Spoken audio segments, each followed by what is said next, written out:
welcome back to my film and TV channel. You're all staying safe and well. We're going over to Britain today, a British romantic fantasy film. Yes, I like quirky, I like different, and I think we can say this is quirky and different.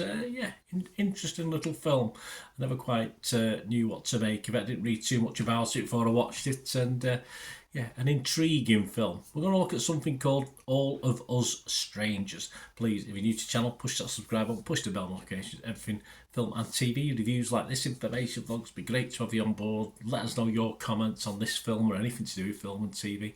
And of course, if you're checking around the channel, you will see stuff on my football team, Manchester City, as well. I do vlogs on that. So if you or anyone you know is interested, get over there or give them a kick over there for me. That'd be great.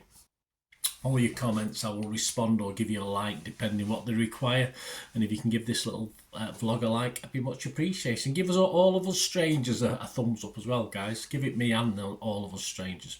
Yes, a British romantic fantasy film. It's a 15 rating, 105 minutes, written and directed by Andrew Haigh and based on the 1987 novel Strangers. Yes, I get that vibe from it, with obviously the era we're looking at, or an era we go back to, by Teiichi Yamada.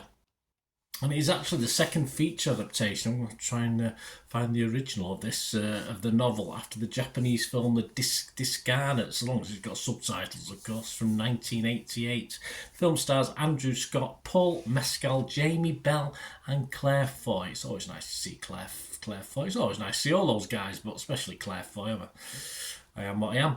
Released in the US on the 22nd of December 2023 and released here in the UK on or around the 26th of January 2024. So check out where you might be able to see this. And all these scores and comments are at the 8th of February 2024 at 3 p.m. Rotten Tomatoes, very, very positive, 96% positivity. 230 critics have put their heads together and give this an average rating of, wait for it, 8.6 out of 10. That's pretty high from 230 critics. 221 fresh, although there was 9 rotten. I'm not overly sure why. There might have been a few minutes of rottenness in it, but overall, no, I don't know where they got that from. The website's consensus: All of Us Strangers examines profound grief and love through a fantastical lens that is always grounded on human emotion. Yep, can't deny that. Metacritic, the other one we look at, 90 out of 100 based on 53 critics. 52 positive, just 1 mixed, and no negative. That's what we like to see. Well, that's the critics. They're happy enough. For the audience, well, I think they are. Rotten Tomatoes audience, 92% positivity, 4.5 out of 5. Metacritic users, 8.7 out of 10. Will it ever end? Well, slightly less, but not too much. Internet Movie Database, over 13,000 scores and reviews. 8 out of 10. 8 out of 10. Amazing. I'd say that's probably stay around that figure. I can't see it reducing too much or going up a lot. And that brings you to my thoughts to finish off this vlog, of course. I like the style of this film. I like the way it was put together. I thought it worked best when the drama takes its twisty view of the protagonist revisiting his parents from the past. Though I did find the modern relationship drama just a little boring in parts, but of course that's all forgiven a little bit as we get towards the end of the film and we read more into it, I suppose.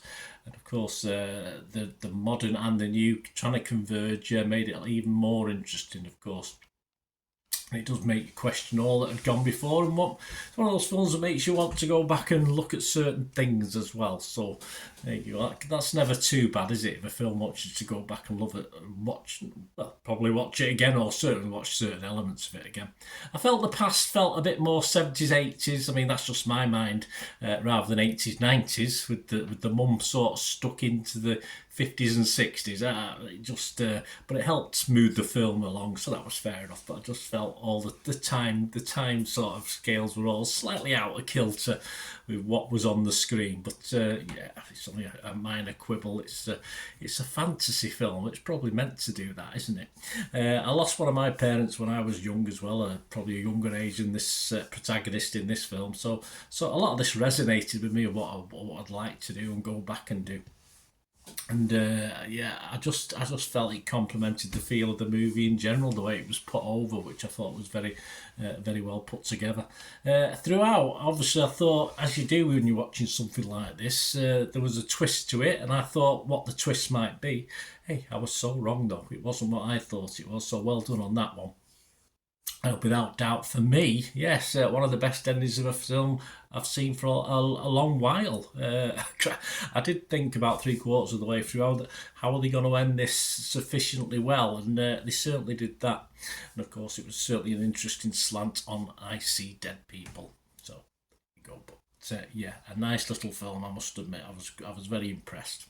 Ratings, yes, I'll be fresh. Rotten Tomatoes, I'll be positive. Metacritic, and I'm going to give this, for me, a quite high score of 7.5 out of 10. So I'm getting all hot and flustered here, but give it a watch, guys. It's an interesting, quirky, different film, and I really enjoyed it. I mean, it's not totally different; it has ramifications of other films I've just hinted at there with my final comments. But yeah, good film, good film.